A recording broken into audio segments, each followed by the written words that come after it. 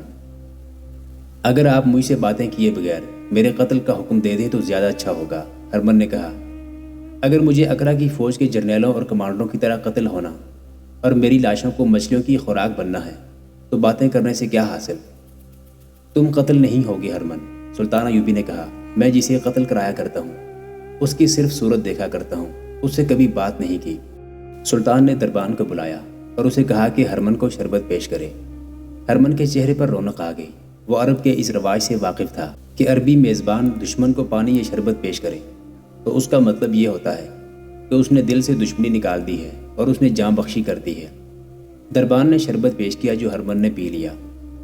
آپ مجھ سے یہ پوچھنا چاہیں گے کہ کون کون سے علاقے میں ہماری کتنی فوج ہے، ہرمن نے کہا، اور آپ یہ جاننا چاہیں گے کہ ان کے لڑنے کی اہلیت کیسی ہے؟ نہیں، سلطان ایوبی نے کہا، یہ تم مجھ سے پوچھو کہ تمہارے کس علاقے میں کتنی فوج ہے۔ میرے جاسوس تمہارے سینے کے اندر بیٹھے رہے ہیں اور اب مجھے اس کی پرواہ نہیں کہ کہاں کتنی فوج ہے۔ حتین میں تمہاری فوج تھوڑی نہیں تھی، تھوڑی فوج میری تھی، اب اور تھوڑی رہ گئی ہے۔ ارض مقدس سے اب مجھے کوئی فوج نہیں نکال سکتی۔ تم یہ خبر سنو گے کہ صلاح الدین ایوبی مر گیا ہے، پسپا نہیں ہوا۔ اگر آپ کے تمام کماندار اس کماندار کے کردار کے ہیں جو مجھے پکڑ لایا ہے تو میں آپ کو یقین کے ساتھ کہتا ہوں کہ آپ کو بڑی سے بڑی فوج بھی یہاں سے نہیں نکال سکتی، ہرمن نے کہا۔ میں نے اسے جو لڑکیاں پیش کی تھی انہوں نے آپ کے پتھروں جیسے سالاروں اور قلعے داروں کو موم کیا اور صلیب کے سانچے میں ڈھالا ہے۔ اور سونا ایسی چیز ہے جس کی چمک کی آنکھوں کو نہیں عقل کو اندھا کر دیتی ہے۔ میں سونے کو شیطان کی پیداوار کہا کرتا ہوں۔ آپ کے کماندار نے سونے کی طرف دیکھا تک نہیں۔ میری نظر انسانی فطرت کی کمزوریوں پر رہتی ہے۔ لذت اور ذہنی عیاشی ایمان کو کھا جاتی ہے۔ میں نے آپ کے خلاف یہی ہتھیار استعمال کیا ہے۔ جب یہ کمزوریاں کسی جرنیل میں پیدا ہو جاتی ہیں یا پیدا کر دی جاتی ہیں تو شکست اس کے ماتھے پر لکھ دی جاتی ہے۔ میں نے آپ کے ہاں جتنے غدار پیدا کیے ہیں ان میں پہلے یہی کمزوریاں پیدا کی تھی۔ حکومت کرنے کا نشہ انسانوں کو لے ڈوبتا ہے۔ میری فوج کے کردار کے متعلق تمہاری کیا رائے ہے؟ سلطان ایوبی نے پوچھا۔ اگر آپ کی فوج کا کردار ویسا ہی ہوتا جیسا میں بنانے کی کوشش کر رہا تھا تو آج آپ کی فوج یہاں نہ ہوتی، ہرمن نے کہا۔ اگر آپ بد کردار حکمرانوں، امیروں، وزیروں اور سالاروں کو ختم نہ کر چکے ہوتے تو وہ آپ کو کبھی کے ہماری قید میں ڈال چکے ہوتے۔ میں آپ کی تعریف کروں گا کہ آپ نے دل میں حکومت کی خواہش نہیں رکھی، ہرمن، سلطان ایوبی نے کہا۔ میں نے تمہاری جان بخشی کی ہے، تمہیں اپنا دوست کہا ہے۔ مجھے یہ بتاؤ کہ میں اپنی فوج کے کردار کو کس طرح مضبوط اور بلند رکھ سکتا ہوں۔ اور میرے مرنے کے بعد یہ کردار کس طرح مضبوط رہ سکتا ہے؟ محترم سلطان، ہرمن نے کہا، میں آپ کو جاسوسی اور سراغ رسانی کا استاد سمجھتا ہوں۔ آپ صحیح مقام پر ضرب لگاتے ہیں۔ آپ کا جاسوسی کا نظام نہایت کارگر ہے۔ علی بن سفیان، حسن بن عبداللہ اور بلبیس جیسے جاسوسی کے ماہرین کی موجودگی میں آپ ناکام نہیں ہو سکتے۔ مگر میں آپ کو یہ بتا دوں کہ یہ صرف آپ کی زندگی تک ہے۔ ہم نے آپ کے ہاں جو بیج بویا ہے وہ ضائع نہیں ہوگا۔ آپ چونکہ ایمان والے ہیں، اس لیے آپ نے بے دین عناصر کو دبا لیا ہے۔ خانہ جنگی کس نے کرائی تھی؟ ہم نے آپ کے امراء کے دلوں میں حکومت، دولت، لذت اور عورت کا نشہ بھر دیا ہے۔ آپ کے جانشین اس نشے کو اتار نہیں سکیں گے۔ میرے جانشین اس نشے کو تیز کرتے رہیں گے۔ محترم سلطان، یہ جنگ جو ہم لڑ رہے ہیں، یہ میری اور آپ کی، یہ ہمارے بادشاہوں کی اور آپ کی جنگ نہیں۔ یہ کلیسا اور کعبہ کی جنگ ہے جو ہمارے مرنے کے بعد بھی جاری رہے گی۔ ہم میدان جنگ میں نہیں لڑیں گے۔ ہم کوئی ملک فتح نہیں کریں گے۔ ہم مسلمانوں کے دل و دماغ کو فتح کریں گے۔ ہم مسلمانوں کے مذہبی عقائد کا محاصرہ کریں گے۔ ہماری یہ لڑکیاں ہماری دولت اور ہماری تہذیب کی کشش، جسے آپ بے حیائی کہتے ہیں، اسلام کی دیواروں میں شگاف ڈالیں گے۔ پھر مسلمان اپنی تہذیب سے نفرت اور یورپ کے طور طریقوں سے محبت کریں گے۔ وہ وقت آپ نہیں دیکھیں گے، میں نہیں دیکھوں گا، ہماری روحیں دیکھیں گی۔ سلطان ایوبی جرمن نژاد ہرمن کی باتیں بڑی غور سے سن رہا تھا۔ ہرمن کہہ رہا تھا، ہم نے فارس، افغانستان یا ہندوستان پر جا قبضہ کیوں نہیں جمایا؟ ہم نے عرب کو کیوں میدان جنگ بنایا ہے؟ صرف اس لیے کہ ساری دنیا کے مسلمان اسی خطے کی طرف منہ کر کے عبادت کرتے ہیں اور یہاں مسلمانوں کا کعبہ ہے۔ ہم مسلمانوں کے اس مرکز کو ختم کر رہے ہیں۔ آپ کا عقیدہ ہے کہ آپ کے رسول صلی اللہ علیہ وآلہ وسلم مسجد اقصیٰ سے آسمانوں پر گئے تھے۔ ہم نے اس کی منڈیر پر صلیب رکھ دی ہے اور وہاں کے مسلمانوں کو یہ بتا رہے ہیں کہ ان کا یہ عقیدہ غلط ہے کہ ان کے رسول صلی اللہ علیہ وآلہ وسلم کبھی یہاں آئے اور یہاں سے معراج کو گئے تھے۔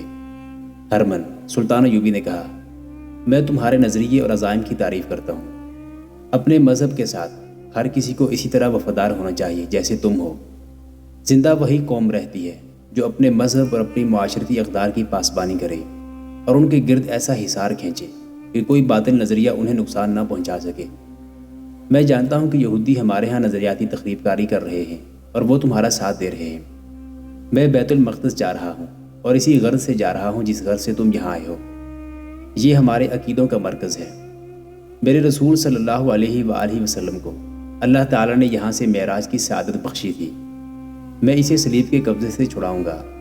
پھر کیا ہوگا؟ ہرمن نے کہا، پھر آپ اس دنیا سے اٹھ جائیں گے۔ مسجد اقصیٰ پھر ہماری عبادت گاہ بن جائے گی۔ میں جو پیشین گوئی کر رہا ہوں یہ اپنی اور آپ کی قوم کی فطرت کو بڑی غور سے دیکھ کر رہا ہوں۔ ہم آپ کی قوم کو ریاستوں اور ملکوں میں تقسیم کر کے انہیں ایک دوسرے کا دشمن بنا دیں گے اور فلسطین کا نام و نشان نہیں رہے گا۔ یہودیوں نے آپ کی قوم کے لڑکوں اور لڑکیوں میں لذت پرستی کا بیج بونا شروع کر دیا ہے۔ ان میں سے اب کوئی نور الدین زنگی اور صلاح الدین ایوبی پیدا نہیں ہوگا۔ سلطان ایوبی کا ذہن فارغ نہیں تھا۔ اس نے ہرمن سے مسکرا کر ہاتھ ملایا اور کہا، تمہاری باتیں بہت قیمتی ہیں۔ میں تمہیں دمشق بھیج رہا ہوں، وہاں تمہیں معزز قیدیوں میں رکھا جائے گا۔ اور یہ لڑکیاں جو میرے ساتھ ہیں؟ سلطان ایوبی گہری سوچ میں کھو گیا۔ کچھ دیر بعد بولا، میں عورتوں کو جنگی قیدی نہیں بنایا کرتا، انہیں قتل کر کے سمندر میں پھینک سکتا ہوں۔ محترم سلطان، یہ بہت ہی خوبصورت لڑکیاں ہیں۔ ہرمن نے کہا، آپ انہیں ایک نظر دیکھیں تو آپ انہیں قتل نہیں کریں گے، قید میں بھی نہیں ڈالیں گے۔ آپ کے مذہب میں لونڈی کے ساتھ شادی کرنے کی اجازت ہے، لونڈیوں کو حرم میں رکھا جا سکتا ہے۔ میرے مذہب نے ایسی عیاشی کی اجازت کبھی نہیں دی۔ سلطان ایوبی نے کہا، میں اپنے گھر میں یا کسی بھی مسلمان کے گھر سانپ نہیں پال سکتا، مگر ان کا کوئی قصور نہیں۔ ہرمن نے کہا، انہیں اس کام کے لیے بچپن سے تیار کیا گیا تھا، اس لیے میں ان کے قتل کا حکم نہیں دے رہا۔ سلطان ایوبی نے کہا، میں انہیں چلے جانے کی اجازت دیتا ہوں۔ میں تمہارے اس سوچ کی تعریف کرتا ہوں کہ تم یہ شیریں زہر میری قوم میں پھیلانا چاہتے ہو، لیکن میں بھی تمہاری طرح سوچ سکتا ہوں۔ انہیں کہہ دو کہ اقرا سے نکل جائیں۔ ان میں کوئی بھی یہاں کہیں یا جہاں کہیں میں گیا نظر آ گئی تو اسے قتل کر دیا جائے گا۔ محترم ناظرین، آج کی قسط کے بارے میں کمنٹ باکس میں اپنی رائے سے آغاز ضرور کیجیے۔ اللہ آپ کا حامی و ناصر ہو۔